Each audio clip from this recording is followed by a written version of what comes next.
Halo semuanya, bersama ID Stack. Kali ini kita akan membahas tentang basic dari React, di mana React ini merupakan JavaScript library berbeda dengan Vue atau Angular.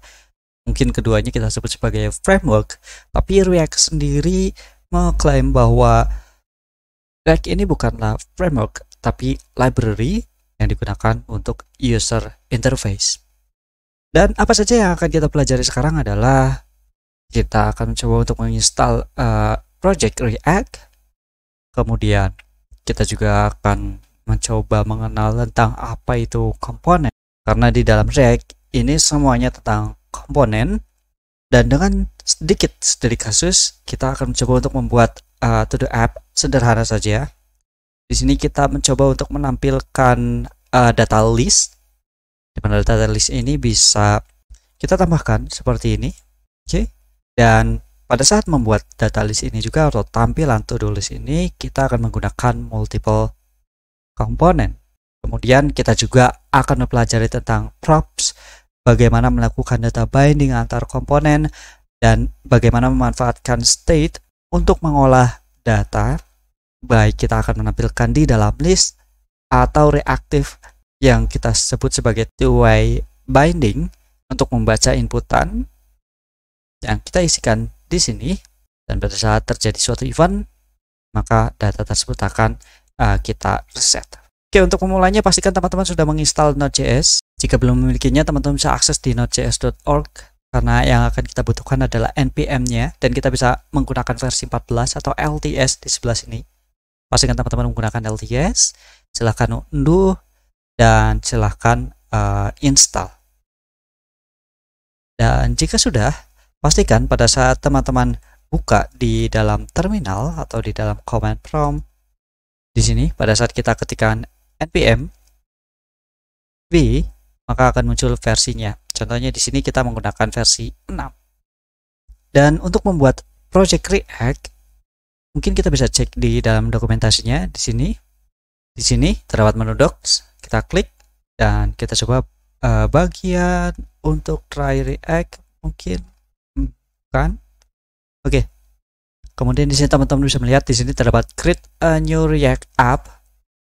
Kita bisa scroll ke bawah dan kita akan menjalankan perintah npx create React app, kemudian nama React-nya atau nama project React-nya. Ini dalam command prompt. Di sini kita coba mungkin masuk dulu ke dalam directory yang sudah saya sediakan di sini, yaitu code, dan ketikkan npx create React app dan nama projectnya adalah React app seperti ini. Kita tekan enter dan pastikan teman-teman terhubung dengan internet untuk proses instalasinya, dan mungkin akan membutuhkan proses yang sedikit lama jika teman-teman baru menjalankan perintah npx create React app, karena perlu mendownload dependensi yang dibutuhkan. Dan jika sudah cukup package-nya, maka akan dilanjut dengan menginstal beberapa library seperti React, React DOM, sampai dengan kita akan disajikan struktur project dari React tersebut. Oke, proses instalasinya sudah selesai, dan di sini teman-teman bisa melihat beberapa perintah yang bisa kita jalankan, yaitu npm start untuk menjalankan local development server kita untuk bisa melihat atau menjalankan project React. Atau kita jalankan npm run build pada saat kita akan mengcompile project React ini menjadi production atau ready for production, atau artinya aplikasi React teman-teman akan kita publish. Atau kita bisa menjalankan npm test jika kita akan menerapkan development dengan TDD atau test driven development. Kita menuliskan tes, lalu kita jalankan tesnya terlebih dahulu, dan kita bisa jalankan run eject untuk menghapus dependency atau build dependency. Nah, kemudian di sini kita coba disarankan untuk masuk ke dalam directory React app seperti yang sudah kita definisikan pada saat membuat projectnya. Kemudian kita akan jalankan npm start untuk menjalankan local development server kita. Coba kita masuk di sini cd React app dan kita coba jalankan npm start. Oke, maka akan muncul compile sukses dan bisa diakses di dalam localhost 3000, atau sebenarnya pada saat teman-teman menjalankan npm start tersebut, default browser atau browser teman-teman akan muncul dan menjalankan localhost 3000 yang dihasilkan oleh npm start tadi. Nah, ini adalah tampilan awal dari project React.js, di mana yang kita lihat di sini adalah berasal dari file app.js yang ada di dalam directory source dari project kita. Nah, di sini kita sudah berhasil membuat project React-nya. Dan sekarang mungkin kita bisa cek directory project kita dengan menggunakan Visual Studio Code atau text editor yang teman-teman biasa gunakan. Tapi di sini saya akan menggunakan Visual Studio Code. Dan jika teman-teman belum memilikinya, silahkan akses ke code.visualstudio.com dan download sesuai dengan sistem operasi yang teman-teman gunakan. Oke, di sini mungkin saya coba Ctrl C untuk memberhentikan proses dari local server React. Kita pilih Y di sini untuk terminate. Dan karena saya sudah menggunakan Visual Studio Code, kita langsung ketikkan code, kemudian kita pilih titik untuk memilih bahwa directory yang sekarang yang akan kita buka di dalam text editor kita. Oke, seperti ini. Dan jika teman-teman tidak bisa melakukan seperti ini, tidak apa-apa, teman-teman mungkin bisa masuk ke dalam menu start, kemudian cari Visual Studio Code dan tinggal open folder di sana. Oke, ini yang kita tampilkan. Jika teman-teman buka melalui Visual Studio Code terlebih dahulu, teman-teman bisa pilih file, kemudian open folder, dan silahkan cari project dari React yang teman-teman simpan. Dan mungkin tampilan Visual Studio Code antara milik saya dengan teman-teman mungkin berbeda dari segi tampilan atau mungkin beberapa hal lainnya. Dan teman-teman tidak perlu khawatir untuk setup Visual Studio Code-nya. Teman-teman bisa cari di channel ID Stack dengan videonya, yaitu Visual Studio Code Extension yang biasa saya gunakan. Silahkan cari dan bisa ikuti untuk konfigurasi Visual Studio Code-nya. Oke, di sini saya sudah membuka project React App, di mana di sini ada beberapa folder, ada node modules, public, source, kemudian ada beberapa file git ignore, yaitu file git yang mengecualikan folder dan file yang akan diupload ke dalam repository git. Kemudian ada package JSON dan ada package log-nya, dimana jika kita buka di sini terdapat beberapa informasi yang bisa teman-teman lihat, seperti nama aplikasinya, versi yang kita tentukan, kemudian di sini statusnya masih private atau tidak selama development. Jika publish berarti kita ubah menjadi false. Kemudian di sini ada dependensi. Dependensi ini bisa kita sebut sebagai library atau package yang perlu ada untuk menjalankan React project kita. Jadi kita perlu adanya testing library seperti Jest, React User Event, kemudian React-nya itu sendiri, React DOM, React Scripts, Web Vitals, dan ini perlu ada untuk menjalankan project React kita. Kemudian ada scriptnya itu sendiri untuk menjalankan project kita. Kemudian masih banyak lagi. Teman-teman mungkin bisa cek, yang intinya package JSON ini adalah untuk menyimpan library atau dependensi yang dibutuhkan untuk menjalankan project ini, dan juga beberapa konfigurasi yang bisa teman-teman cari seperti untuk script, ESLint atau linter untuk format coding agar selaras. Kemudian ada browser list, development browser. Di sini ada browser list ya. Kemudian ada file readme, tentu saja ini file readme yang akan muncul di dalam repository. Dan mungkin kita bisa beranjak di dalam folder node modules. Node modules ini adalah isinya banyak sekali, dimana ini adalah library yang kita mungkin kita akan gunakan selama proses development. Dan pada saat kita publish, sebenarnya node modules ini tidak lagi kita gunakan.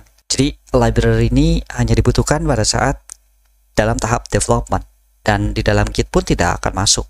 Kemudian di sini ada directory public, di sini ada file icon, index.html, kemudian ada beberapa logo, di mana karena yang akan kita bangun ini adalah single page application, dan single page application ini tidak membutuhkan banyak page atau file HTML, tapi cukup satu saja, dan nantinya komponen atau user interface dari React akan tampil secara dinamis akan berpindah-pindah antar komponen dengan memanfaatkan satu file HTML ini saja.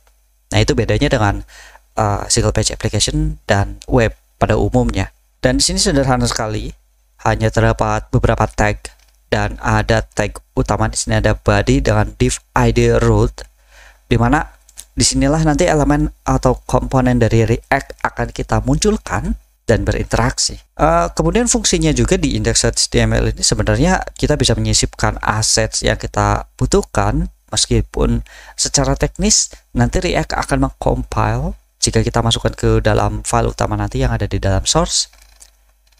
Jadi teman-teman bisa memanggil library baik itu untuk user interface atau untuk experience seperti JavaScript, library dan lainnya, itu bisa kita gunakan di sini.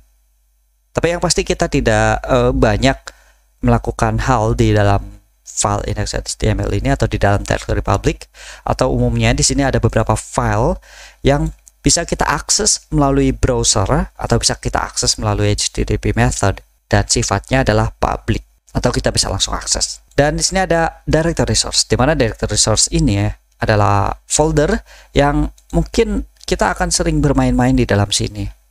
Di sini ada beberapa file seperti app.js, kemudian ada app CSS, ada app.test.js. Ini adalah file test, kemudian file index.css, dan ada file index.js, dan ada beberapa file untuk analitik yang ya sebenarnya kita bisa skip. Tapi intinya adalah di sini ada file utama index.js, di mana jika teman-teman lihat di sini kita mengimport beberapa hal atau library seperti objek React dari package React, kemudian ada React DOM yang kita panggil dari React DOM, kemudian kita memanggil file CSS, index CSS di sini, file app, di mana app ini mengarahkan pada file app.js, dan dapat report web vitals yang memanggil pada file report web vitals. Dan di sini ada proses render. Nah, jika teman-teman tadi ingat ada div dengan id root di dalam file index.html. Nah, di sini artinya React akan merender. Di sini ada method render, atau kita akan coba tampilkan hasil dari syntax yang kita panggil. Di sini ada React strict mode dan komponen app, di mana render ini akan kita masukkan ke dalam div atau dokumen dengan id root. Dan cara kerja React-nya itu sendiri seperti ini. Jadi kita memanggil suatu komponen, di mana jika kita kembali lagi juga ke dalam browser. Nah, di sini kan ada nih, ada icon, kemudian bisa berputar, dan di sini ada teks, kemudian ada informasi juga bahwa tampilan ini kita lihat di dalam app.js. Nah, coba kita lihat di dalam app.js. App.js. Nah, teman-teman bisa melihat di sini kita mengimport logo.svg, di mana satu tingkat pada folder yang sama. Kemudian kita juga mengimport style dari app.css, dan di dalamnya di sini ada function seperti function JavaScript pada umumnya, dan di dalamnya sini ada nilai balik atau return, dan returnnya ini bisa teman-teman cek. Di sini ada tag HTML, ada div dengan kelas app, kemudian di sini kita memanggil gambar, kemudian ada tulisan edit dari source file app.js, kemudian di sini ada link untuk mengarahkan ke react.js.org dengan titelnya itu Learn React. Jadi elemen ini sama yang seperti kita tampilkan di dalam browser, bisa teman-teman cek, tapi kita buat di dalam file JavaScript yang mungkin jika teman-teman baru mengikuti teknologi JavaScript atau framework atau library JavaScript seperti ini, mungkin akan sedikit aneh kok bisa kita buat tag di dalam file JS dengan tanpa bantuan. Mungkin kita tidak passing langsung ke dalam dokumen write HTML atau inner HTML, tapi di dalam file JS yang berbeda. Ini kita sebut sebagai komponen app, kemudian kita export app ini agar bisa kita gunakan di line file JavaScript, yang dimana kita contohkan, kita coba panggil file app.js tersebut di dalam file index.js, dan kita panggil sini untuk di render, dan hasil rendernya akan kita letakkan di dalam div dengan ID root yang ada di dalam file index.html. Jadi jika coba kita hilangkan nih ID atau div dengan ID rootnya dan kita save kemudian buka di dalam browser, kita belum menjalankan lagi npm run startnya atau npm startnya tentu saja. Jadi kita perlu jalankan ulang. Bisa teman-teman buka di dalam Visual Studio Code new terminal, kita ketikkan npm start. Oke, kita tunggu sampai muncul IP address dan portnya. Nah, secara otomatis kita diarahkan ke dalam browser juga untuk menampilkan localhost 3000. Nah, bisa teman-teman lihat di sini. Di sini kita tidak menemukan container DOM elemen, yaitu yang kita cari adalah dokumen root ID, karena kita berikan komentar atau nonaktifkan. Jika kita aktifkan lagi maka akan kembali lagi. Oke, seperti itu. Dan mungkin teman-teman bingung kenapa kita menuliskan HTML di dalam file JS dan bagaimana kita tampilkan tag elemen HTML ini yang ada di dalam app.js ke dalam file index.html. Kita akan lanjutkan pembahasannya tentang JSX. Oke, jadi apa itu JSX? Kita lihat saja terlebih dahulu di sini. Contohnya adalah di dalam file app.js yang sudah kita buat atau yang sudah kita lihat sebelumnya, yang menampilkan tampilan landing page seperti ini. Halaman ini ditulis dengan tag HTML seperti ini, tapi ditulis di dalam file JavaScript. Nah, inilah yang kita sebut sebagai JSX, di mana JSX ini dibuat oleh tim pengembang React sendiri. Jadi mengubah tag HTML yang kita tuliskan di dalam return dari suatu file JavaScript di dalam function. Nah, function ini kita beri nama app, dan function app tersebut kita export agar bisa kita panggil di dalam file JavaScript lainnya, di mana di dalam project React.js terdapat file utama index.js untuk melakukan render. Di sini bisa teman-teman lihat, di sini ada fungsi render, di mana dari JSX tersebut yang kita simpan di dalam app di sini, tentu saja kita bisa import karena kita sudah katakan di sini kita sudah melakukan export, dan kita akan melakukan render melalui React DOM tersebut, dan kita akan letakkan hasil rendernya di dalam elemen div dengan ID root yang ada di dalam index.html. Nah, kurang lebihnya seperti itu untuk JSX. Selain kita menuliskan dengan menggunakan JSX, sebetulnya React sendiri memiliki fungsi sendiri. Mungkin kita bisa hapus terlebih dahulu seperti ini. Kita akan ulangi return di sini. Semisal kita langsung ketikkan heading 1, kemudian hello world. Kita contohkan seperti ini. Seperti ini. Kemudian kita tekan save. Kita lihat di dalam browser, maka hasilnya adalah tulisan hello world seperti ini, dan kita tuliskan menggunakan tag HTML dan di-convert melalui JSX agar bisa ditampilkan seutuhnya seperti HTML, sedangkan kita tulis di dalam file JavaScript. Selain kita bisa menuliskan seperti ini, kita juga bisa menggunakan fungsi create element yang dimiliki oleh React. Tapi sebelum itu kita perlu import terlebih dahulu. Di sini import React dari library React tentunya. Nah, di sini kita coba return, kita panggil React-nya, dan kita panggil method create element, di mana di sini kita memiliki 3 parameter. Yang pertama adalah tag atau tipe tagnya, semisal di atas yaitu H1, kita masukkan ke dalam string seperti ini. Kemudian parameter kedua adalah suatu objek yang kita bisa isikan seperti kelas, semisal header seperti itu, atau atribut lainnya yang bisa kita masukkan. Kemudian parameter ketiga adalah value yang bisa merupakan teks, atau bisa juga kita isikan elemen lain, atau misalkan di sini kita akan gunakan elemen di dalam elemen juga, itu kita bisa gunakan jika memang diperlukan untuk membuat nested element. Nah, di sini kita coba ganti dengan hello world saja, sama yang seperti kita contohkan di atas. Mungkin kita bisa save dan kita bisa cek di dalam browsernya hasilnya seperti apa. Nah, teman-teman bisa melihat, kita refresh pun hasilnya sama. Dan pada saat kita coba inspect elemen di sini, kita coba arahkan ke dalam sini. Nah, bisa teman-teman lihat. Di sini terdapat elemen H1 dengan kelasnya yaitu header yang kita inputkan di parameter kedua. Kemudian ini adalah value-nya. Oke. Jadi sama saja seperti kita menuliskan langsung di sini dengan menggunakan JSX dengan atribut class dan kita isikan header. Dan sebenarnya di sini bukan cuma sekedar class, tapi kita perlu tambahkan class name seperti ini perbedaannya. Oke. Jika kita coba kembali lagi menggunakan JSX dan kita lihat di dalam browser, hasilnya akan sama saja.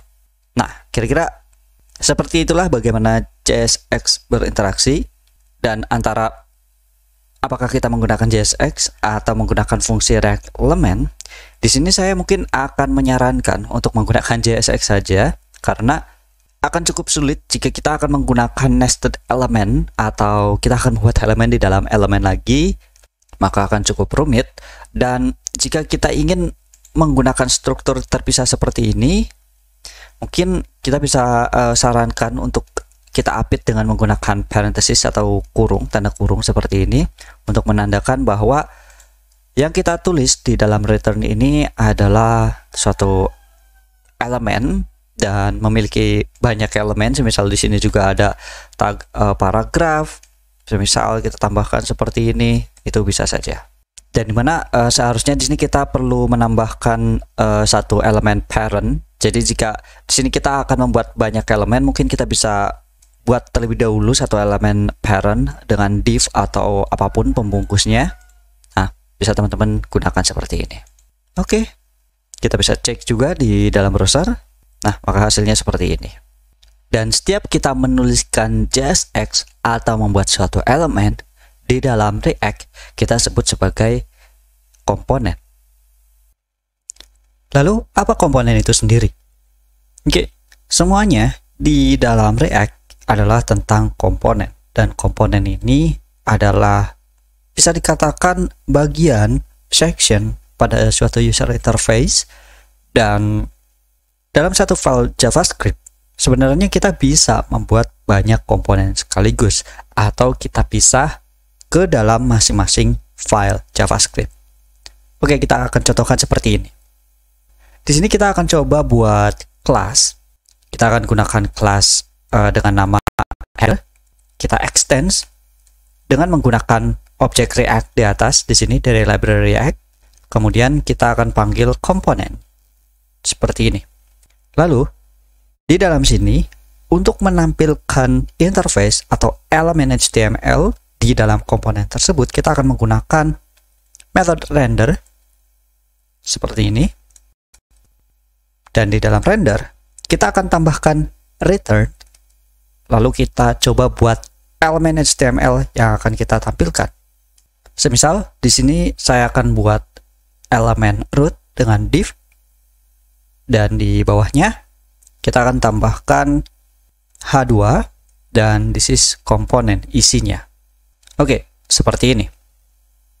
Tapi jika kita hanya membuat kelasnya seperti ini, kita masih belum bisa menampilkannya.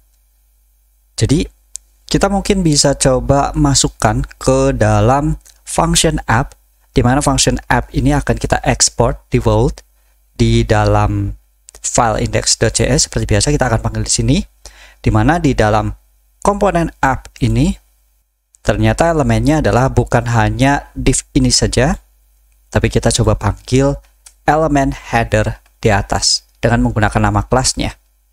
Jadi kita panggil seperti ini, header. Dan jangan lupa kita seperti ini tagnya dengan menggunakan slash. Dan coba kita save, lalu buka di dalam browser. Bisa teman-teman lihat di sini kita berhasil menampilkan elemen H2, yaitu dengan titelnya atau teksnya this is component, dan kita buat di dalam satu file JavaScript yang sama di dalam file app.js. Nah, bisa saja kita pisahkan seperti ini. Idealnya dalam satu file JavaScript memiliki satu kelas, dan kita manfaatkan untuk memecah satu persatu komponen yang akan kita gunakan. Mungkin kita bisa hapus saja di sini, dan kita akan mengubah function app ini menjadi kelas komponen yang dimiliki oleh ya. Jadi kita akan buat seperti ini, kelas app, kemudian kita melakukan extend pada objek React, dan kita akan menggunakan komponen. Lalu untuk menampilkan suatu UI dari React komponen, kita wajib menggunakan method render, dan di dalam render ini baru kita akan gunakan return. Jadi kita akan bungkus return-nya di sini seperti ini. Oke, coba kita save dan buka di dalam browser. Harusnya masih sama.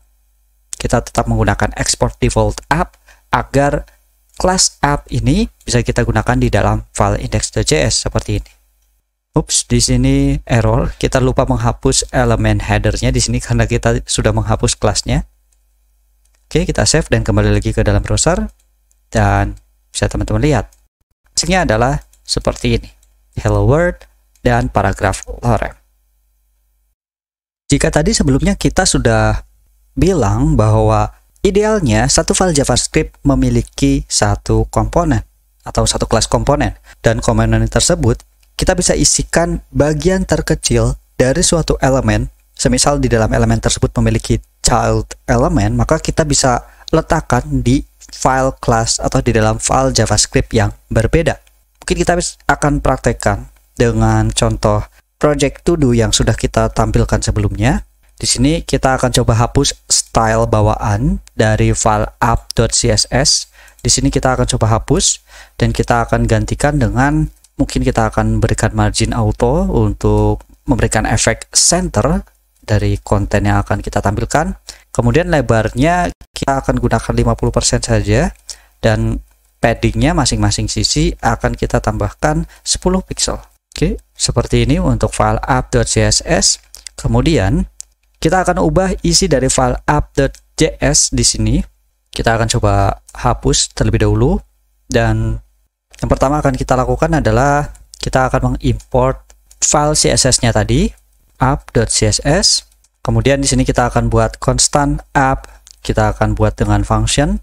Kemudian kita akan return di sini dengan div. Kemudian kita berikan class name-nya, class name, karena kita menggunakan JSX. Jadi ketika kita menambahkan atribut class, kita akan berikan dengan class name, bukan kelasnya saja. Dan karena kita sudah membuat styling dengan class app di dalam file app.css, jadi kita panggil seperti ini. Oke, dan kita akan coba buat child komponen untuk menampilkan data to do. Jadi kita akan coba buat terlebih dahulu filenya di dalam folder source atau di dalam folder src. Kita akan buat folder baru, new folder, dengan nama, mungkin kita bisa berikan namanya adalah to do, dan di dalam to do kita akan buat file baru yaitu todo.js, dan karena kita juga akan buat style khusus tersebut, kita akan berikan to do css. Oke, kita sudah menambahkan dua file, todo.js dan todo.css. Di dalam todo css kita akan tambahkan seperti ini. Di dalam kelas app, jika di dalamnya ada elemen H3, maka kita akan buat rata teksnya menjadi center. Cukup seperti ini saja di dalam file todo.css. Dan di dalam todo.js-nya kita akan coba isikan dengan mengimport file todo.css tadi. Kemudian kita akan buat fungsinya lagi dengan to do seperti ini, dan kita akan return dengan elemen div, dan di dalam elemen div ini kita akan tambahkan H3 dengan judulnya yaitu to do list. Oke, ini baru elemen untuk membungkus seluruh data to do-nya. Nah, sekarang kita akan coba buat satu komponen lagi atau komponen child lagi untuk menampilkan atau untuk menyimpan seluruh data to do. Jadi masing-masing listnya kita akan masukkan di dalam satu komponen. Nah, di sini kita akan buat folder baru lagi sejajar dengan to do atau di dalam folder source. Kita akan coba tambahkan folder dengan nama to do strip list, Dan di dalam sini kita akan buat file baru yaitu todo list.js. Kemudian kita akan buat file baru juga untuk stylingnya yaitu list.css. Nah, idealnya biasanya di dalam suatu komponen atau di dalam satu komponen memiliki file CSS sendiri. Jadi untuk stylingnya kita tidak buat di dalam satu file global, dalam satu file CSS atau dengan cara pada umumnya. Nah, kita bisa mendesain masing-masing komponen atau kelas masing-masing komponen atau style dari masing-masing komponen ini dalam satu folder komponen agar lebih rapi tentunya. Dan di dalam file todo.css kita akan berikan seperti ini. Di dalamnya nanti kita akan coba buat elemen UL, dan di dalam elemen UL atau child elemen UL kita akan berikan style untuk bordernya yaitu 1 pixel, jenisnya itu solid dan mungkin warnanya adalah turquoise. Kemudian paddingnya masing-masing kita akan berikan 10 pixel dan marginnya kita akan berikan masing-masing 10 pixel.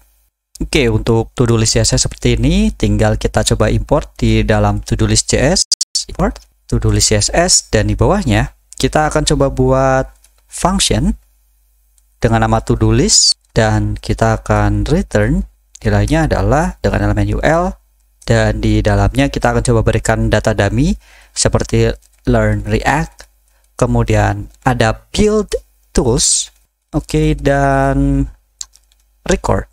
Oke, seperti ini. Dan agar to-do list JS ini bisa kita gunakan di lain file atau di dalam komponen lainnya, jangan lupa kita ekspor default dari nama functionnya yaitu to-do list di atas. Oke, seperti ini. Dan sebelumnya di dalam file todo.js juga kita belum mengekspor. Jadi kita akan ekspor default to-do, dan karena kita ingin menampilkan to-do list dari komponen yang sudah kita buat di sini, data UL-nya akan kita munculkan di bawah elemen heading 3, maka kita akan coba panggil komponen to-do list ke dalam to-do ini. Nah, caranya seperti apa? Yang pertama adalah kita coba import terlebih dahulu komponen yang akan kita gunakan. Import, kita dapatkan dari folder to-do.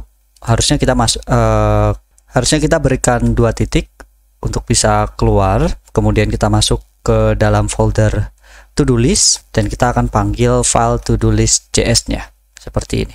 Dan aliasnya yaitu mungkin kita bisa berikan dengan nama to-do list. Oke. Dan to-do list ini kita panggil sama seperti kita sudah contohkan untuk memanggil suatu kelas yang sudah buat atau komponen kelas yang sudah kita buat dengan cara seperti ini. Sama seperti memanggil elemen HTML dengan backslash di akhirnya. Nah, kita sudah lakukan untuk memanggil to-do list. Sekarang, file todo.js ini perlu kita panggil di dalam app.js karena ini yang dipanggil di file JavaScript utama di dalam React DOM render.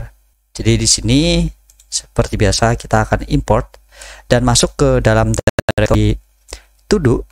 Karena file app.js ini berada di luar dari folder to-do-nya, jadi ya kita akan panggil dengan 1 titik, kemudian kita panggil file todo.js-nya, dan aliasnya mungkin kita akan berikan dengan todo. Oke, dan di bawah sini akan kita panggil todo. Oke, kira-kira seperti ini. Dan oh ya, di sini juga kita belum melakukan export default untuk kelas dari app agar bisa kita gunakan di dalam file index.js. Jika sudah, kita coba save dan buka di dalam browser. To-do is not export. Seharusnya kita tidak menggunakan objek seperti ini, dan kita juga tidak menggunakan kurawal di dalam file to-do. Harusnya seperti ini, kita tidak menggunakan kurawal. Jadi langsung saja, jika sudah kita coba cek dan hasilnya seperti ini, di mana seluruh halaman ini kita panggil melalui file app.js, dan di dalam app.js kita memanggil komponen dari to-do yang menampilkan heading 3, kemudian to-do list-nya. Di mana to-do list ini juga ternyata kita pecah pada komponen sendiri, yaitu di dalam to-do list yang kita panggil pada file to-do. Jadi begitulah konsep bagaimana menggunakan komponen. Jadi teman-teman bisa perkecil elemen dari suatu user interface sekecil mungkin jika memang diperlukan. Yang jelas tujuannya adalah untuk membagi fokus masing-masing elemen atau masing-masing interface atau user interface pada satu komponen tertentu. Dan best practice-nya lagi adalah untuk menyimpan data komponen di dalam source. Sebenarnya kita perlu buat folder baru lagi, yaitu dengan nama components, dan semua folder components ini harusnya masuk di sini.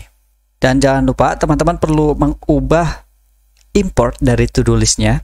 Semisal di dalam file to-do.js untuk memanggil to-do list, berarti kita perlu keluar satu folder dan masuk ke dalam directory to-do list. Dan jangan lupa setelah kita pindahkan direktorinya dari to-do komponen ini, di dalam app.js pun kita perlu perbaiki. Jadi kita perlu masuk ke dalam directory components terlebih dahulu, masuk ke directory to-do, dan kita panggil file JavaScript to-do-nya seperti ini. Jadi kita menambahkan directory komponen saja karena kita sudah memindahkan ke dalam folder tersebut. Dan untuk memanggil to-do list-nya sendiri kita tidak perlu mengubahnya karena memang kita perlu keluar dalam satu folder terlebih dahulu, dan karena sejajar di dalam to-do list langsung saja masuk, tidak perlu lagi masuk ke komponen terlebih dahulu, dan kita panggil file JavaScript-nya.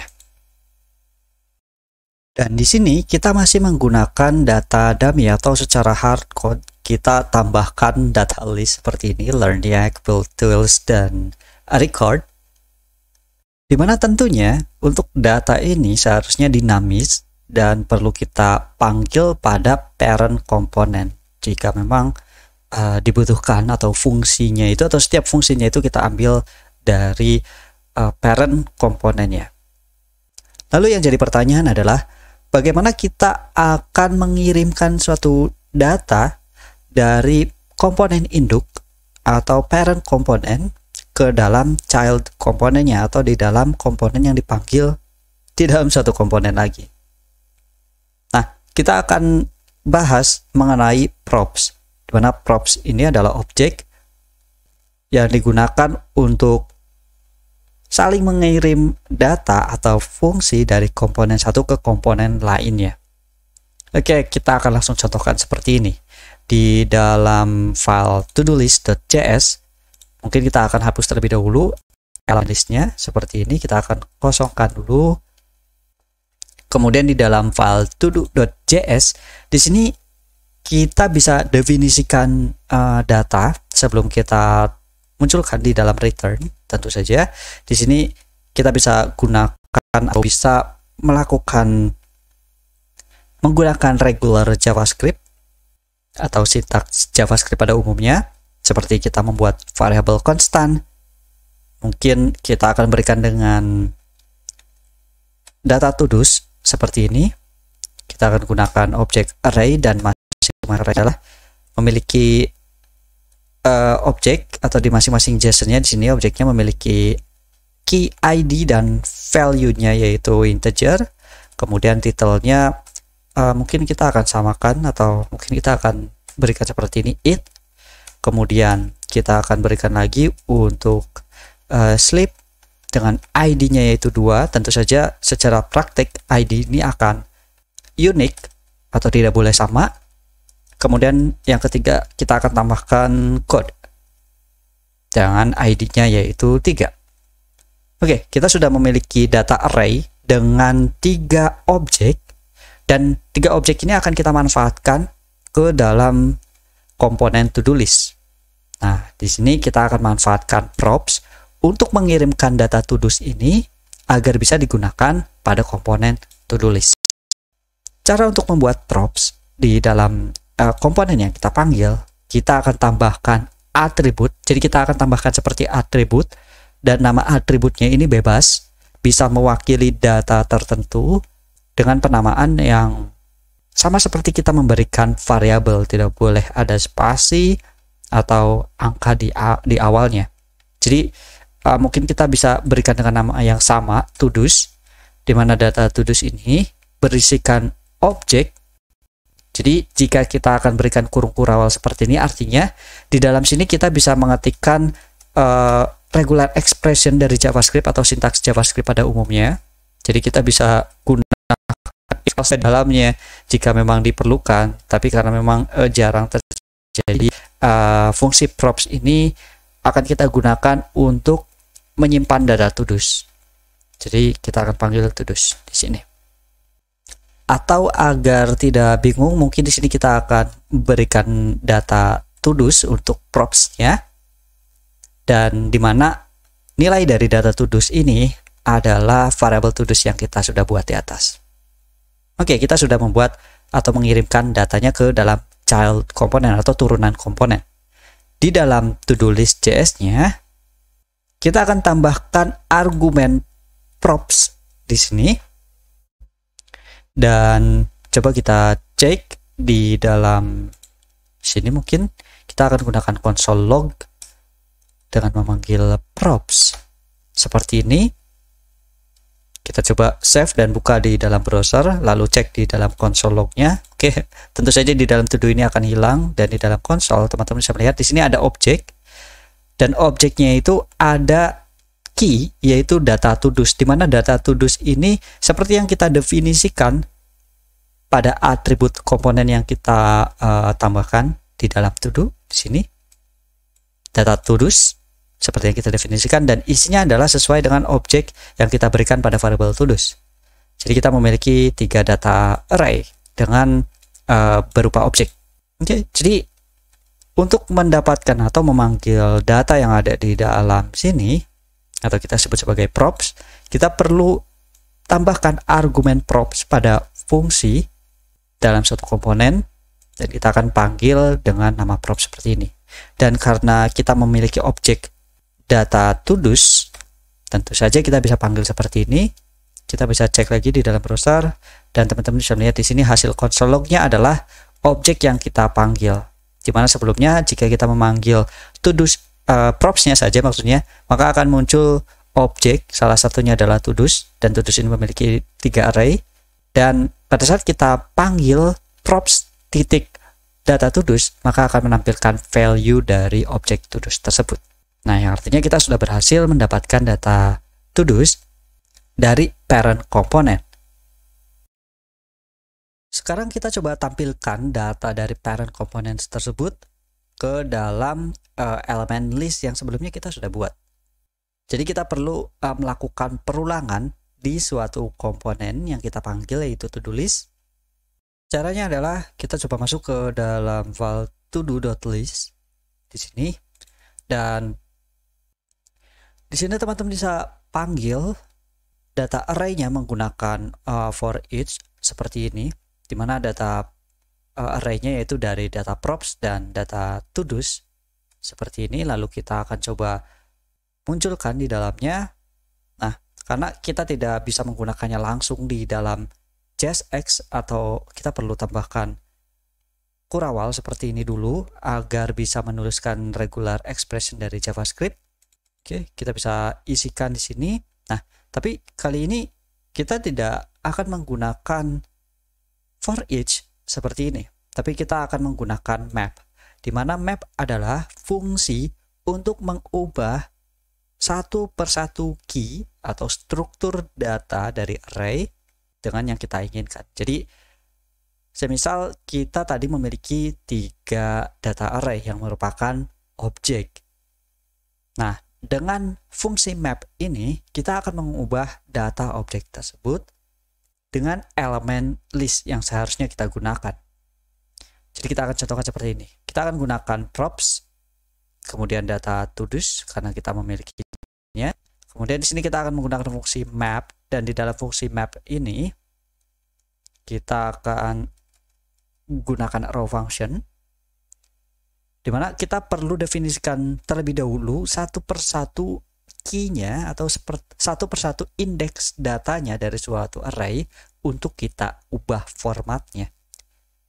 Jadi yang semula merupakan atau berisi objek ID 1 contohnya, kemudian titelnya adalah it seperti ini. Nah, format ini akan kita ubah dengan kita definisikan elemen list, dan di dalam elemen list ini kita akan coba munculkan data to-do title-nya seperti ini. Dan karena di masing-masing list ini kita perlu tambahkan key, jadi kita tambahkan atribut key. dan isinya adalah nilai unik dari array tersebut atau data yang akan kita munculkan. Nah, karena data dari ID kita sudah unik, jadi kita bisa memanfaatkan objek ID tersebut. Tapi jika teman-teman memang belum memiliki data unik lainnya, bisa teman-teman generate atau bisa menggunakan index key dari array yang kita panggil, bebas. Tapi di sini untungnya kita sudah membuat objek ID yang berisikan 1, 2, 3 dan tidak ada yang sama. Nah, dengan menggunakan map ini sekali lagi, yang semula objek atau masing-masing indeksnya merupakan objek seperti ini, kita akan ubah dengan elemen list dan juga value-nya di dalam key dan di dalam konten milik elemen list. Dan jika kita save, kita lihat di dalam browser harusnya, nah, sudah berhasil menampilkan data list atau data listnya atau data to-do listnya melalui props yang kita kirimkan pada parent komponen yaitu app.js. Oke, sebelumnya kita sudah berhasil mengirimkan data dari parent komponen ke dalam child komponen, dan kali ini kita akan coba untuk memanfaatkan event handler, di mana event handler ini teman-teman akan menjalankan suatu fungsi dari trigger tertentu. Semisal pada saat kita mengklik button atau mengklik tombol, atau pada saat kita menginputkan keyboard atau kita mengetikkan salah satu huruf, tombol enter, spasi, atau pada saat kita menggerakkan kursor. Jadi jika terjadi suatu event, maka akan melakukan sesuatu. Nah, ini kita sebut sebagai event handler, dan kita akan coba praktikkan di dalam React.js bagaimana. Kita akan contohkan dengan kita tambahkan suatu inputan tag, kemudian ada button submit, dan pada saat kita mengklik button submit tersebut, kita akan menambahkan data atau kita akan menampilkan data, di mana data ini nantinya akan kita masukkan ke dalam array dari data to-dos yang sudah kita buat sebelumnya. Jadi kita akan coba buat komponen formnya terlebih dahulu, karena sekali lagi fungsinya komponen adalah untuk menampilkan suatu interface atau section tertentu. Dan di dalam komponen ini selain ada to-do list, kita akan coba buat folder baru lagi dengan nama to-do create, dan di dalam to-do create folder ini kita akan buat file baru yaitu to-do create.js, dan seperti biasa karena kita akan style, jadi kita akan coba to do create CSS. Nah, yang pertama di dalam to do create CSS kita akan coba buat stylenya untuk to do form nanti. Kita akan coba buat marginnya itu 2 rem. Kemudian kita akan buat posisi dari input form ini berada di tengah. Jadi kita akan gunakan center, text align center. Kemudian di dalam file to do create.js-nya kita akan coba import file CSS tadi, to do create CSS, dan di sini kita akan coba buat to do create, kita jadikan sebagai function, dan di dalamnya kita akan coba buat user interface-nya terlebih dahulu. Di sini kita akan coba buatkan form, dan di dalam form ini kita akan hapus action-nya. Kita akan panggil class name, di mana sudah kita buat yaitu to do form untuk stylingnya di dalam to do create, dan di dalamnya kita akan coba buat input text seperti ini. Dengan mungkin kita akan biarkan saja terlebih dahulu, kita tidak akan memberikan atribut name value-nya terlebih dahulu, dan selanjutnya kita akan tambahkan button dengan tipe submit dengan titelnya adalah add, mungkin seperti ini. Oke, jangan lupa kita export default dari to do create-nya, to do create seperti ini. Kemudian kita panggil komponen to do create ini di dalam app.js. Kenapa di dalam app.js? Karena kita akan panggil di bawah setelah title. Oh, harusnya di dalam to do.js. Nah, di sini kita akan coba panggil to do create. Tapi sebelum itu kita coba import terlebih dahulu komponennya. Import to do create dari, kita keluar terlebih dahulu satu folder, kemudian kita masuk ke dalam to do create dan kita panggil file JavaScript to do create-nya. Oke, seperti ini. Baru kita bisa panggil komponen to do create. Nah, setelah H3 di sini, to do create seperti ini. Oke. Kita bisa save dan buka di dalam browser. Harusnya kita sudah menambahkan inputan. Nah, seperti ini. Tinggal kita akan coba berikan event handler-nya. pada saat kita klik submit di sini, maka akan terjadi proses refresh, dan harusnya ini tidak boleh terjadi. Jadi kita harus halau terlebih dahulu atau harus hindari terlebih dahulu, dan caranya adalah kita akan memanfaatkan event handler ini. Jadi yang akan kita ubah adalah di dalam to-do create.js, selain kita menampilkan user interface-nya atau UI elemennya, di sini kita coba buat function dengan nama handle submit, dimana karena kita akan menggunakan event handler, jadi kita akan berikan parameter event atau argumen event di dalamnya. Dan yang pertama kita lakukan adalah kita akan cegah fungsi bawaan atau behavior atau perilaku bawaan dari elemen yang kita kenakan eventnya. Jadi maksudnya nanti di dalam form ini kita akan definisikan fungsi handle submit, dimana pada saat kita klik button submit ini atau form ini terjadi proses submit, maka kita akan memanggil atau mengeksekusi fungsi dari handle submit. Dan pertama kali yang akan kita lakukan adalah kita akan cegah behavior atau kebiasaan dari form tersebut, yang dimana pada saat kita klik button submit akan melakukan refresh dan mengirimkan data. Jadi kita akan cegah hal itu terlebih dulu. Kemudian selain itu kita akan coba buat variable dengan nama new to do, dimana isinya adalah objek dengan struktur yang sama seperti yang ada di dalam to-do.js pada data to-do seperti ini. Jadi ada ID dan title, maka kita akan buat juga ID dengan isinya adalah mungkin random dari proses math. Oke, kita coba isikan math random di sini. Kita akan coba dapatkan nilai random di mana angkanya 0 dari 100 atau dari 0 ke angka 100. Dan seharusnya di sini juga kita tidak boleh ID ini bernilai 0, jadi kita akan tambahkan 1 seperti ini. Oke, jadi kurang lebihnya math_floor dan math random ini akan menghasilkan bilangan bulat dari hasil math random, di mana mulainya adalah dari angka 0 sampai 100, dan karena kita tidak boleh mulai dari angka 0, jadi kita akan tambahkan 1 dari setiap hasilnya. Jadi semisal secara acak kita mendapatkan nilai 0, maka akan dijadikan 1. Oke, seperti itu.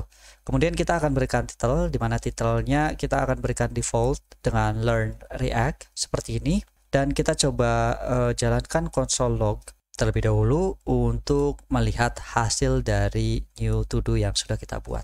Yang seharusnya pada saat kita klik submit, maka kita akan menjalankan fungsi handle submit, dan dari dalam handle submit ini akan terjadi proses prevent default. Kemudian kita akan membuat variable new to do dengan isinya yaitu ID dan title, dan kita akan tampilkan nilai dari variable tersebut. Nah, tentu saja untuk memberikan efek atau event di dalam suatu elemen, kita akan berikan on, awalan on, kemudian kita akan berikan submit. Jadi pada saat proses terjadi proses submit di sini, kita akan memanggil fungsi handle submit yang sudah kita buat di atas tadi di sini. Oke. Jadi kita bisa coba save lalu buka di dalam browser. Kita coba clear terlebih dahulu isi console log-nya dan kita coba klik add. Nah, bisa teman-teman lihat. Di sini kita tidak melakukan refresh, dan di sini kita berhasil membuat data dari new to do, di mana ID-nya secara random kita dapatkan dari math random dan berupa bilangan bulat dengan menggunakan math_floor. Dan kita akan coba bagaimana hasil dari variable ini atau variable dari new to do ini bisa kita kirimkan ke dalam parent komponen. Karena pada saat kita menampilkan data di dalam to-do list, ini kita dapatkan dari props data to-dos, dan data to-dos ini kita dapatkan dari komponen to-do. Oke, dan kita akan coba masukkan hasil console log tadi ke dalam folder variable to-dos yang ada di dalam komponen to-do. Untuk mengirimkan data dari child komponen ke dalam parent komponen, kita akan tetap menggunakan props. Tapi bagaimana alurnya? Oke, kita akan coba seperti ini. Jadi kita akan coba mengirimkan data dari variable new to do ini ke dalam komponen to do. Seperti biasa, agar kita bisa menggunakan props di dalam function atau di dalam class, di dalam function suatu komponen, kita akan berikan argumen yaitu props seperti ini. Dan di dalam sini kita akan coba panggil, semisal di dalam parent komponen nanti, artinya ketika kita ingin memanggil suatu props yang ada di dalam parent komponen, dan sekarang kita coba buat wadah propsnya terlebih dahulu ke dalam pada saat proses pemanggilan komponen to do create ini. Tentu saja di dalam todo.js di sini terdapat to do create. Dan seperti biasa, kita seperti menambahkan atribut di dalam tag komponen, kita sebut sebagai tag komponen saja, yang artinya di dalam props ini, di dalam nilai props ini bukan hanya variabel saja, tapi kita bisa memasukkan suatu nama fungsi. Dan biasanya pada saat props ini bersifat fungsi, kita akan tambahkan prefix on. Jadi ini seperti naming convention saja untuk membedakan mana props ini merupakan data atau sifatnya cuma data saja, mana yang bersifatnya fungsi. Jadi kita awali on, dan untuk datanya sendiri mungkin teman-teman bisa awali dengan data. Oke, di sini kita akan coba buat fungsinya nanti adalah create to do. Jadi on create to do seperti ini, di mana isi dari props on create to do akan memanggil fungsi event create to do. Jadi tentu saja kita perlu membuat function event create to do ini di dalam fungsi atau di dalam komponen to do. Jadi di bawah sini mungkin kita bisa buat fungsinya terlebih dahulu dengan nama yang tadi, event create to do. Kemudian karena nanti kita akan mendapatkan suatu data, jadi kita akan berikan argumen dengan wadahnya itu, dengan variabelnya itu dengan nama to do. Dan dari data to do ini, kita akan melakukan proses push ke dalam variabel to do's di atas. Oke, jadi seharusnya di sini bukan variabel data, tapi to do's. Oke, jadi kita memanggil variabel to do's yang merupakan array, dan kita akan melakukan proses push untuk untuk menambahkan data baru, maksudnya, di mana data baru ini kita hasilkan dari argumen to do di atas. Oke, seperti ini. Jadi kita sudah membuat fungsinya event create to do ini akan kita panggil melalui props on create to do. Di mana on create to do ini bisa kita panggil di dalam komponen to do create. Jadi di dalam to do create ini pada handle submit, setelah kita sudah berhasil membuat data barunya, kita akan panggil props seperti ini, kemudian panggil on create to do. Sekali lagi, on create to do adalah props yang kita buat di dalam tag komponen dari to do create. Di sini on create to do yang akan mengeksekusi event create to do. Oke. Kemudian karena di dalam fungsi tersebut kita memerlukan argumen yang merupakan data baru, di mana data baru ini kita dapatkan dari new to do di atas. Nah, seperti ini. Oke.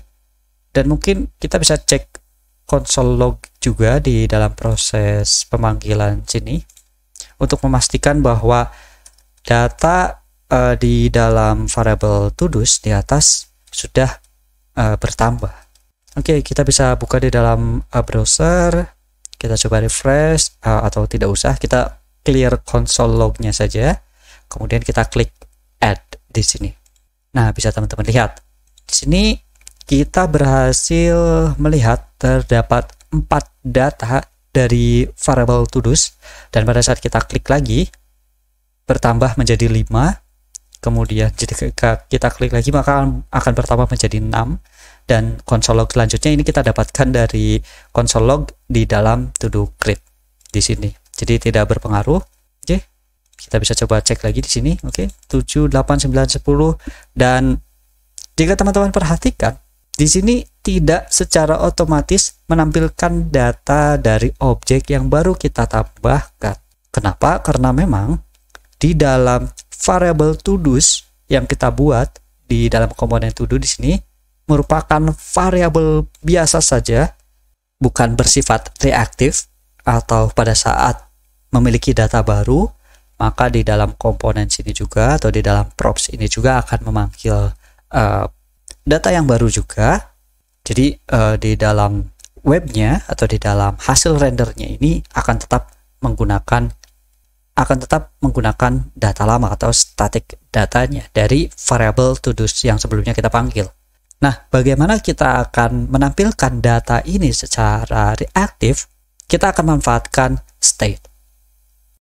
Jadi, apa itu state? State ini sebenarnya suatu data private yang hanya bisa dimanipulasi oleh komponennya itu sendiri, di mana sebenarnya komponen ini memiliki dua istilah, stateless component dan stateful component, di mana stateless component ini hanya memiliki props untuk menampilkan data, sedangkan stateful component ini memiliki state dan props dalam satu komponen.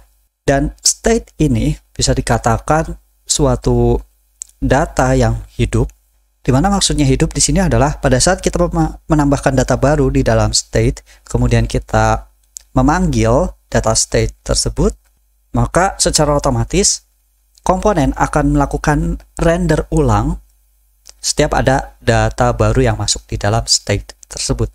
Jadi intinya adalah, atau lebih mudahnya adalah, state ini merupakan wadah di mana render akan selalu melihat jika terjadi penambahan atau perubahan data di dalam state tersebut, maka fungsi render akan dijalankan ulang sehingga setiap data yang kita dapatkan dari state ini akan muncul juga di dalam proses rendernya. Oke, jadi kita akan contohkan seperti ini. Mungkin konsepnya ini sama seperti setter dan getter di dalam pemrograman object oriented. Dan di sini kita akan coba mengubah data constant to do's ini menjadi state. Sebenarnya ada beberapa cara untuk memanfaatkan state ini. Salah satunya adalah menggunakan fungsi use state dari React, dan kita akan menggunakan fungsi use state tersebut. Oke, yang pertama adalah kita akan coba import dari React ini. Kita akan import use state. Oke, kita akan panggil use state, dan use state ini atau fungsi use state ini akan kita manfaatkan ke dalam constant to do's. Jadi di sini kita akan bungkus use state dan kita akan berikan kurung awalnya juga. Oke, seperti ini. Dan sekali lagi, bahwa use state ini seperti konsep setter dan getter. Jadi kita perlu menambahkan alias atau mungkin triggernya kapan pada saat kita akan menambahkan data baru ke dalam state to do ini, kita akan menggunakan fungsi state to do. Kita akan menggunakan set to do's, dan jika kita ingin mendapatkan data terbarunya dari state tersebut, kita akan menggunakan get to do's. Jadi di sini setelah constant kita akan berikan array, di mana kita akan buat get to do's yang merupakan trigger, atau kita bisa sebut sebagai fungsi untuk mendapatkan data state yang ada di dalam to do's ini secara real time, dan kita akan gunakan set to do's untuk memberikan nilai baru secara real time ke dalam data state ini. Nah, artinya pada saat kita akan menambahkan data baru secara real time dan fungsi rendernya akan dijalankan ulang, maka kita akan menggunakan state ini. Dan untuk menambahkan data baru, karena kita tidak memiliki data to do's lagi, jadi kita akan memanfaatkan set to do's-nya, dan karena memang isinya adalah suatu array, jadi state ini bisa teman-teman isi dengan string atau objek lagi seperti ini. Jadi bisa menyesuaikan, dan karena kita masih menggunakan array, jadi kita bisa menggunakan to do's. Kita masih menggunakan fungsi push, dan kita akan menambahkan atau set data baru ke dalam array to do's tersebut. Nah, sekarang pada saat kita akan tampilkan di dalam to do list yang semula kita panggil menggunakan to do's saja, sekarang kita akan gunakan get to do's karena datanya sekarang bukan variabel biasa tapi sifatnya sudah state. Jadi kita akan manfaatkan get to do's. Oke, sekali lagi, untuk kita menambahkan data baru atau mengubah data di dalam state tersebut, kita menggunakan awalan set, kemudian nama variabelnya. Dan jika kita ingin mendapatkan data secara real time atau pada saat dari state tersebut, kita akan menggunakan get atau awalan get seperti ini, baru nama variabelnya. Oke, kita coba save di sini, lalu kita coba buka di dalam browser. Oke, di sini to do is not defined di dalam to-do.js. Oke, di sini harusnya. Ini bukan to do lagi, harusnya get to do tentu saja ya. Kita coba save dan buka lagi di dalam browser. Kemudian coba kita klik submit di sini. Di sini terjadi error. Set to do push is not a function.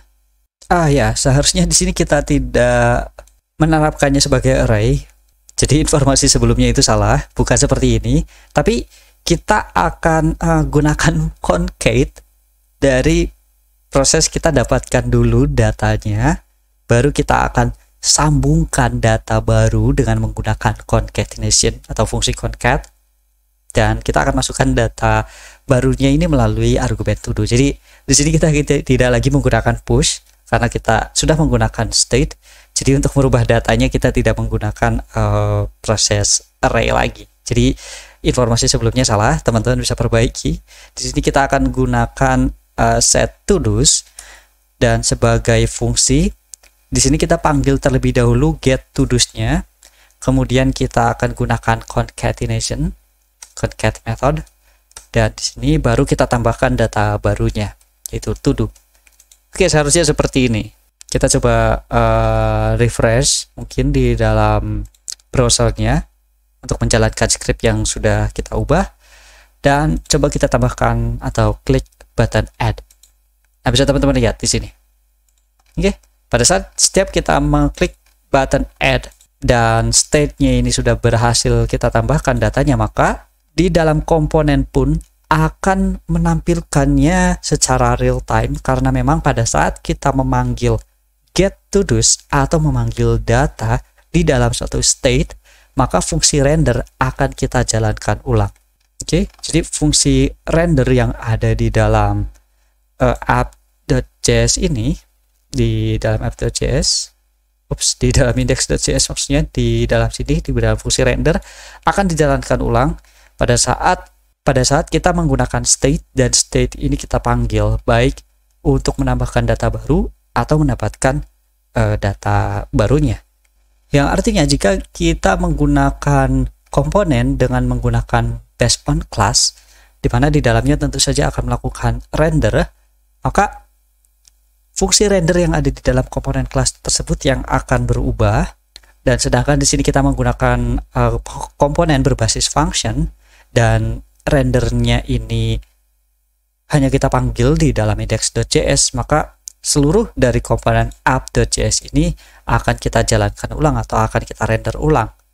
Jadi jika teman-teman menggunakan to do ini sebagai komponen dengan menggunakan class, dan kita akan tambahkan rendernya, maka yang akan terjadi proses render hanya di dalam komponen to do saja, bukan semua komponen yang ada di dalam app.js. Jadi teman-teman bisa bedakan kapan kita menggunakan komponen berbasis class dan kapan menggunakan komponen berbasis fungsi seperti ini. Nah, sekarang kita sudah berhasil mendapatkan data baru, kemudian kita tampilkan secara real time ke dalam komponen. Sekarang bagaimana kita mendapatkan data yang sesuai kita ketikkan di dalam to do create di sini, di dalam input text, untuk kita masukkan ke dalam proses handle submit di sini. Jadi untuk titelnya bukan lagi hard code dengan menggunakan string learn react, tapi kita akan dapatkan sesuai yang kita inputkan di dalam teks yang kita buat dalam komponen to do create ini. Kita akan coba isi title ini dengan value yang kita inputkan di dalam input text pada komponen to do create. Dan tentu saja untuk menggunakan atau mendapatkan data istilahnya two-way binding, jadi secara real time kita akan dapatkan value yang ada di dalam inputan teks ini, dan kita akan masukkan ke dalam suatu objek atau akan kita panggil nilai dari inputan tersebut secara real time juga. Di sini kita akan memanfaatkan use state lagi. Jadi kita perlu import terlebih dahulu. Import di dalam React kita akan manfaatkan use state, dan kita akan coba buat variable baru dengan use state tersebut, yaitu get to do atau get new to do atau get input to do saja, get input to do di sini, dan set input to do. Memang ini akan terlalu panjang untuk variabelnya, tapi ini agar teman-teman paham seperti yang sudah kita jelaskan sebelumnya, bahwa di dalam use state kita akan memanfaatkan dua fungsi, get input to do untuk mendapatkan datanya, dan set input to do adalah fungsi untuk mengubah data state tersebut. Nah, dan karena inputan ini merupakan input text, jadi kita akan definisikan nilai defaultnya atau nilai bawaannya, yaitu string kosong seperti ini.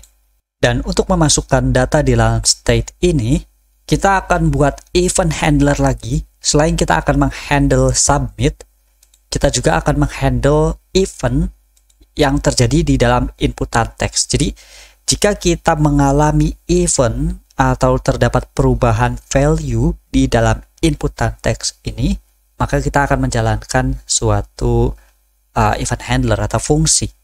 Jadi kita akan coba buat dengan onChange. Jadi jika ada perubahan di dalam inputan teks ini, maka kita akan memanggil handle to do input atau input to do seperti ini. Kita perlu buat terlebih dahulu fungsinya dengan constant handle input to do, di mana tentu saja karena kita akan menggunakan event, jadi kita akan tambahkan argumen event.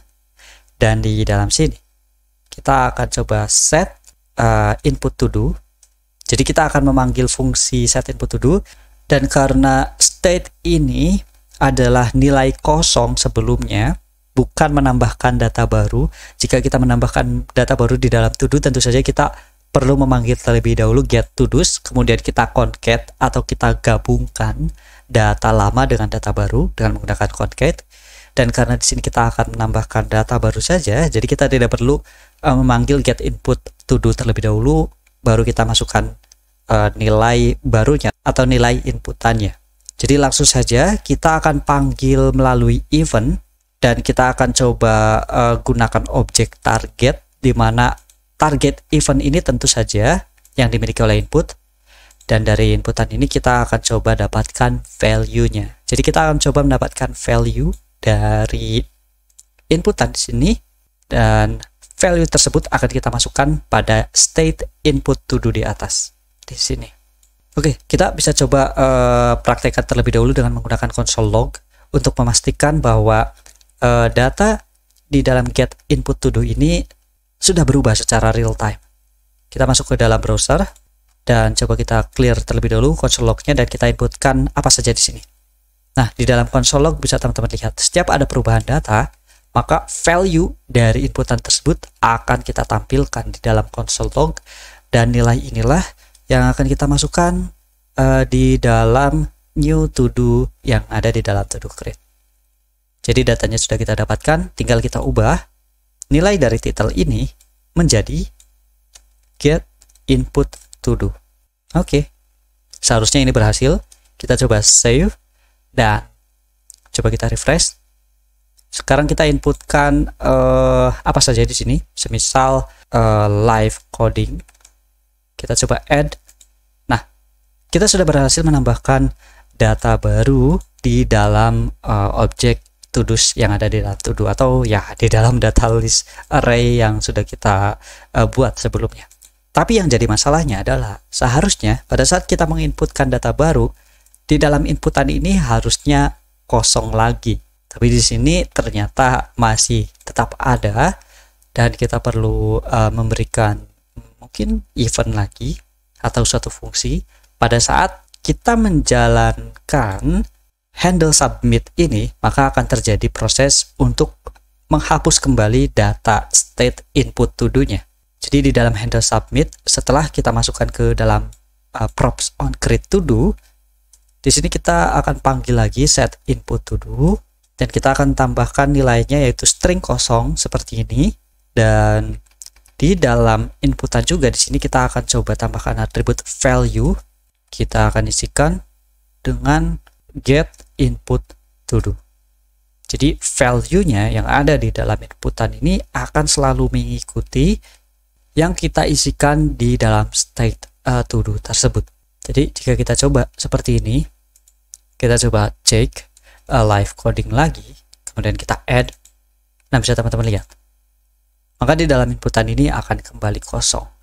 Oke, yang artinya kita sudah memanfaatkan state ini untuk event handler. Setiap perubahan data yang ada di dalam inputan ini akan kita ambil value-nya dan kita akan masukkan ke dalam state tersebut, dan dalam state tersebut akan kita kirimkan pada fungsi onCreateToDo yang ada di dalam props yang dimiliki oleh todo.js. Di sini onCreateToDo, di mana onCreateToDo ini akan melakukan proses membuat data baru. Di sini event createToDo dari state todos yang sudah kita buat.